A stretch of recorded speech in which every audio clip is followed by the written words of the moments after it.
Alright, let's get into it. USA versus Venezuela. Who comes out on top when these two countries go head-to-head? Who comes out on top? I'm not talking about just sports or pop culture.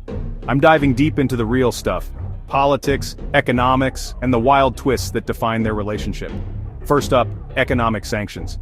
The United States slapped some pretty heavy sanctions on Venezuela, and the impact? Massive. We're talking empty store shelves, sky-high prices, and a currency that's basically lost all its value.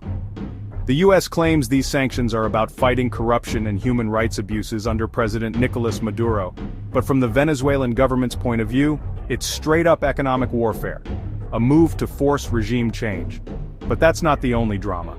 Political unrest in Venezuela has been non-stop. The opposition, led by Juan Guaido, has been pushing hard to unseat Maduro. This has led to street protests, violent clashes, and a country that feels like it's always on the brink. The US has backed Guaido, even recognizing him as Venezuela's legitimate president. That's a big deal, and it pushed the relationship to a whole new level of tension. Venezuela, in response, cut off diplomatic ties and accused the US of meddling where it doesn't belong. Now, let's rewind a bit. The US and Venezuela go way back.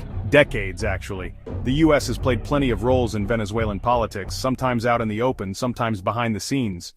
Remember the 2006 attempted coup against Hugo Chavez? That's just one chapter in a long, complicated story.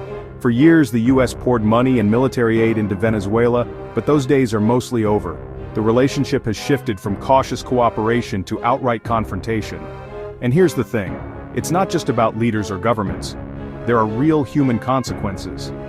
People in Venezuela are struggling with shortages, inflation, and political uncertainty. Meanwhile, the US is trying to balance its foreign policy goals with concerns about human rights and democracy.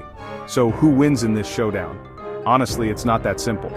Both countries have their strengths, but the real story is about the people caught in the middle and the history that keeps repeating itself. If you're curious about how geopolitics shapes everyday life, or if you just love a good international rivalry, stick around for more. And hey, let me know what you think. Is the US helping or hurting Venezuela? Drop your thoughts in the comments. Thanks for watching, and don't forget to check out my other videos for more deep dives into global affairs. See you next time.